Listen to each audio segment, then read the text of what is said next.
Friends, इस post में हम माता पिता की सेवा पर कहानी शेयर कर रहे हैं। ये कहानी ये सीख देती है कि चाहे किसी व्यक्ति में कितने भी गुण क्यों ना हो, गुणवान वही होता है जो अपने माता पिता की सेवा करता है। पढ़िए पूरी कहानी को। गांव के पनघट पर 4 औरतें पानी भरने आईं। पानी भरते भरते वे एक दूसरे से बातें करने लगीं। चारों के एक एक पुत्र थे। बातों बातों में उन्होंने अपने पुत्र के गुणों का बखान करना प्रारंभ कर दिया। पहली औरत बोली, मेरा पुत्र बहुत सुरीली बांसुरी बजाता है। जो भी उसकी बांसुरी सुनता है मंत्रमुग्ध हो जाता है। मैं ऐसा गुणवान पुत्र पाकर बहुत प्रसन्न हूँ। दूसरी औरत बोली, मेरा पुत्र बहुत बड़ा पहलवान है। इस गांव में ही नहीं बल्कि दूर दूर के गांव में भी उसकी बहादुरी का डंका बजता है। ऐसा गुणवान पुत्र भगवान सबको दे।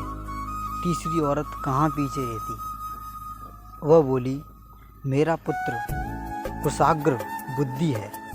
उससे अधिक बुद्धिमान इस पूरे गांव में नहीं। लोग अपनी समस्याएं लेकर उसके पास आते हैं। मैं ऐसा पुत्र पाकर धन्य हो गई। चौथी औरत ने सबकी बातें सुनी लेकिन कहा कुछ भी नहीं। इस पर वे औरतें उससे कहने लगीं, बहन तुम ही तो कुछ कहो। तुम्हारे पुत्र में क्या गुण हैं? कोई ना कोई तो गुण अवश्य होगा। वह औरत बोली, क्या कहूँ बहन, मेरे पुत्र में तुम्हारे पुत्रों की तरह कोई गुण नहीं है। उसकी बात सुनकर तीनों औरतों ने गर्व से अपना सिर उठा लिया। कुछ देर में सबने पानी भर लिया और वापस जाने के लिए अपना अपना घड़ा उठाने लगे। उसी समय पहली औरत का पुत्र हाथ में बांसुरी लिए वहाँ से गुजर रहा था। उसने देखा कि उसकी माँ पानी से भरा घड़ा नहीं उठा पा रही है, किंतु वह अनदेखा कर बांसुरी बजाते हुए वहाँ से चला गया।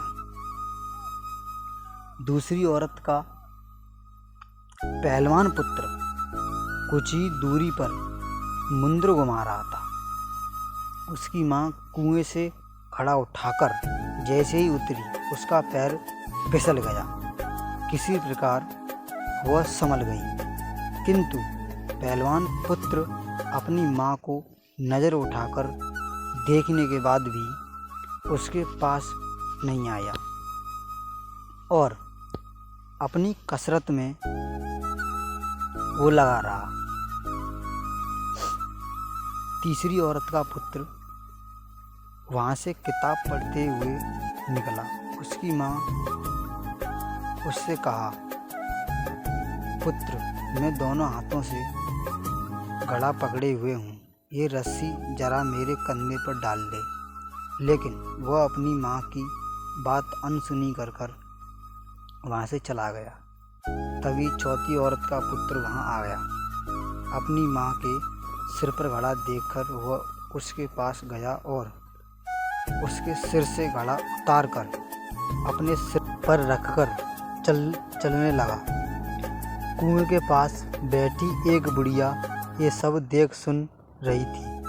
वह बोल पड़ी, मुझे तो यहाँ बस एक ही गुणवान पुत्र नज़र आ रहा है, वही जो अपने सिर पर घड़ा लिए जा रहा है। माता पिता की सेवा करने वाले पुत्र से गुणवान पुत्र भला कौन हो सकता है। सीख, मोरल ऑफ द स्टोरी, गुणवान वही है जो अपने माता पिता की सेवा करे और साथ ही सबकी सहायता के लिए तत्पर रहे। फ्रेंड्स, आपको ये माता पिता की सेवा पर कहानी कैसी लगी? आप अपने कमेंट्स के द्वारा हमें अवश्य बताएं। ये हिंदी कहानी पसंद आने पर लाइक और शेयर करें। ऐसी ही और स्टोरीज इन हिंदी पढ़ने के लिए हमें सब्सक्राइब करें। Thank you guys.